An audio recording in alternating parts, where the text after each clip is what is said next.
ਇਹ ਪੁੱਤਰਾ ਕਾਹੀ ਤੇ ਪਿੱਲਰ ਪਿਆ ਬਣਾਉਣਾ ਬਹਿ ਕੇ। ਇਹ ਚਾਚੂ ਜੀ ਆ ਘੋੜੀ ਰੱਖੀ ਹੈ ਲੋਹੇ ਦੀ। ਅੱਛਾ ਇਹਦੇ ਉੱਤੇ ਬੈਠ ਕੇ ਬਣਾਉਣਾ।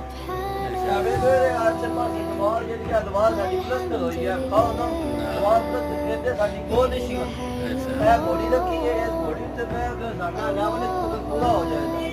ਠੀਕ ਹੈ ਇੱਥੇ ਮੈਂ ਅੱਗੇ ਤੋਂ ਚਲਾਣਾ ਇਸ ਦਿਵਾਰ ਦੇ ਬਰਾਬਰ ਸਹੀ ਹੈ। ਇਹਦੇ ਉੱਤੇ ਫਿਰ ਸਾਡਾ ਨੰਬਰ ਪਾਉਣਾ ਬਿਲਕੁਲ। ਤੇ ਲੋਹੇ ਦੀਆਂ ਘੋੜੀਆਂ ਤੇ ਵੀ ਗੋ ਕਰ ਲਈਦੀ ਹੈ। ਜੀ ਜੀ ਇਹ ਲੋਹੇ ਦੀਆਂ ਘੋੜੀਆਂ ਤੇ ਘੋੜੀ ਬਣੀ ਹੈ ਨਾ ਜੀ ਇਹ ਲੋਹੇ ਦੀ ਘੋੜੀ ਤੇ ਇਹਦਾ ਕੰਮ ਹੋਵੇ ਛੋਟਾ ਮੋਟਾ ਜਿੱਥੇ ਗੋ ਨਾ ਹੋਵੇ ਉੱਥੇ ਲੋਹੇ ਦੀ ਘੋੜੀ ਜਿਹੜੀ ਕੰਮ ਦੇ ਜਾਂਦੀ ਹੈ ਸਾਡੀ ਨਾਲ ਪੂਰੀ ਹੋ ਜਾਂਦੀ ਹੈ। ਤਾਂ ਪਹਿਲਾਂ ਦਿਖਾਓ ਨਾ ਸਾਡਾ ਮੁਕੰਮਲ ਹੋ ਗਿਆ। ਐਵੇਂ ਜੋ ਘੋੜੀ ਨਹੀਂ ਸੀ ਮੈਂ ਕੋਈ ਦੁਆ ਦੇ ਵਿੱਚ ਸੁਦਾ ਨਹੀਂ ਮਾਰਿਆ ਘੋੜੀ ਤੇ ਮੈਂ ਕਿ ਲਾ ਦਿੱਤਾ ਕਿ ਸਾਡੀ ਦੁਆ ਜਿਹੜੀ ਦਾਲ ਵਾਲੀ ਉਹ